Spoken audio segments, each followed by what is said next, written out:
देखु आज जो सांबादिक सम्मेलन अत्यंत संवेदनशील घटना करा एठी जो मूल निवासी लोक मैंने निजर निजर बाड़ करी जहाँ को खेत चारिपटे रखिंट सी निजे बाड़ हो आज खेत खाऊँगी अर्थात जो पुरी जिलार उपजिलापाल अच्छा मूल निवासी पैसा टिकस पाँच मूल निवासी को सुरक्षा देवाई से निज शासन गादी में बसी किंतु एठी जो गरीब निरीह निष्पेषित लोक मैंने अच्छा से निजर बेआईन पथ अनुसरण करी विभिन्न उपाय लुटुंट तार नग्न उदाहरण होची पिपिली ब्लॉक अंतर्गत जो जगन्नाथपुर पंचायतर चक्रधर सेठींकर जो 18 डिसिमिल 1778 प्लॉटर जो 18 डिसिमिल जमी को बेआईन भाव रेस्ट्री करा जायथिला सेटा को चक्रधर सेठी पूरी सिविल जज कोर्ट रे 49/19 रे मामला करथिले किंतु चक्रधर सेठींक देहांत परे जेतबेले तांकर पुओ मामलार मंग धरिले से मामला थिला बेले निजे उपजिलापाल मान्यवर सिविल जज ऑर्डर को बेखातिर करके जो जमी पर मामला चली पुनर्बार से जमी को सुशांत कुमार मल्लिक जी की वर्तमान पिपिली ब्लॉक रो 23 नंबर जोन रो जिला परिषद अच्छा जी की जमी माफिया ना रे पिपिली ब्लॉक रे बेस जनाशुना जमी माफिया सुशांत मल्लिक कहले समस्ते जानिबे तेणु द्वितीय पार्टी की बिका बिका बिका जाइछि ताहा पुनी संपूर्ण बेआईन भाव में एवं जेतेबेले सब कलेक्टर को पचरा जाउछि जे बेआईन भाव करिथिबा पट्टा को रद्द करंतु सेतेबेले से आमको प्रति उत्तर रे दियंती जे मते पट्टा रद्द करिया पे मान्यवर सिविल जज को ऑर्डर दरकार किंतु आमे तांको प्रश्न करूछु जेतेबेले बेआईन जमी को पट्टा करिया बेआईन भाव पट्टा कल सेतेबेले सिविल जज को ऑर्डर दरकार हैला नाही किंतु जेतेबेले पट्टा को रद्द करूछ सेतेबेले सिविल जज को ऑर्डर दरकार एटा को प्रकार आईन रे लिखा अछि सेटा आमे आज तारीख रे उपजिलापालक पाखरे प्रश्न रखि थांतु किंतु आमे जो परमिशन अप्लाई करथुलु आज उपजिलापालक पाखरे धारणा देबा पई से उपजिलापाल निजे करिथिबा केलेंकारी काले पदारे पड़िजिवो सेथिपई आजिर आमर ए गणधारणा को दिया जिबा गणधारणा को से बातिल करिसंती बातिल करी मध्ये भलो करिसंती आम पई एटा प्लस पॉइंट एवं आगामी दिन में उपजिलापालक विरोध में आमको आईन कानून को जीवाई आम पाखे यथेष्ट प्रमाण पत्र अच्छी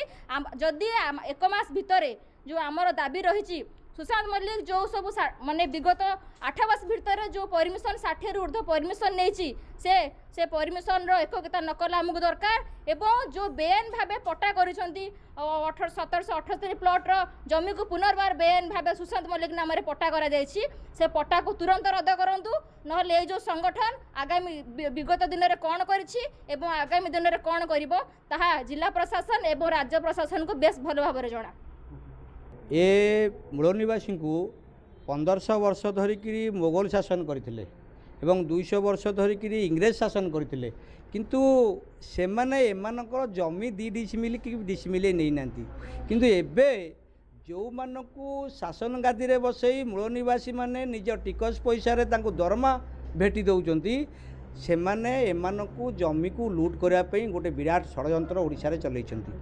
तार नग्न उदाहरण होउची पुरी जिलार उपजिलापाल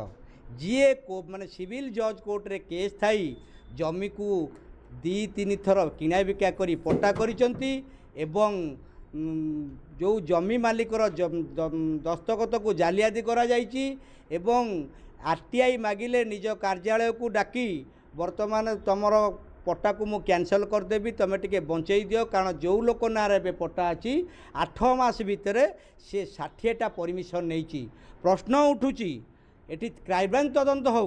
कौटू से टंका पाइला जमी किणापी जमी बिकिला पर जो टंका पाइला से कौन कला आ गोटे लोक को सब कलेक्टर केमिति 60टा परमिशन देले से ता भितर केते गरीब लोक अछंती केते को लूट कराई एटा गोटे बड़ समस्या पुरी जिले में सब कलेक्टर आज घेरो होबार थिला किंतु आम परमिशन को रद्द कले कहीं ना गोटे पटे कलेक्टर गोटे पटे वकिलबार गोटे पटे कोर्ट गोटे पटे जिला परिषद ऑफिस आ गोटे पटे तहसीलदार पुरी से मझिरे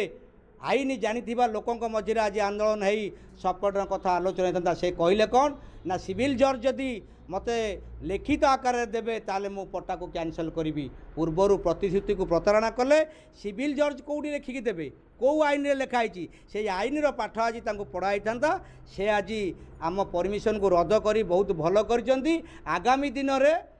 ये जो देखुं लोक एमान सब पुरी जिलार लीडर एमाने 100 लोक आनीपारे 10,000 लोक आरडीसी ऑफिस को घेराव करा निकट भविष्य दाबी है पुरी जिले में जो ये मूल निवासी लोकों जमी बाटमाणा करने एससी एसटी लोक यूज करी ନିଜେ ବୋଧେ ସବ୍ କଲେକ୍ଟର ହେଉଛନ୍ତି ରାଜକିଶୋର ଜେନା ଏସି ଲୋକ, ତେଣୁ ତାଙ୍କୁ ହତ୍ୟାର କରି ଯେଉଁ ମୂଳ ନିବାସୀଙ୍କ ଲୋକଙ୍କର ଜମିକୁ ଲୁଟ୍ କରିବାର ବ୍ୟବସ୍ଥା ଅଛି, ଷଡ଼ଯନ୍ତ୍ର ଚଲେଇଛନ୍ତି, ତାକୁ ବନ୍ଦ କରନ୍ତୁ। ନହେଲେ ଏହା ପ୍ରତିବାଦରେ ବିରାଟ ଆନ୍ଦୋଳନ ଓଡ଼ିଶାରେ ଟେକିବ, ରାଜ୍ୟସ୍ତରୀୟ ଆନ୍ଦୋଳନ ହେବ। ମିନିମମ୍ 30,000 ଲୋକରେ RDC ଅଫିସ୍ ଘେରାଉ କରାଯିବ।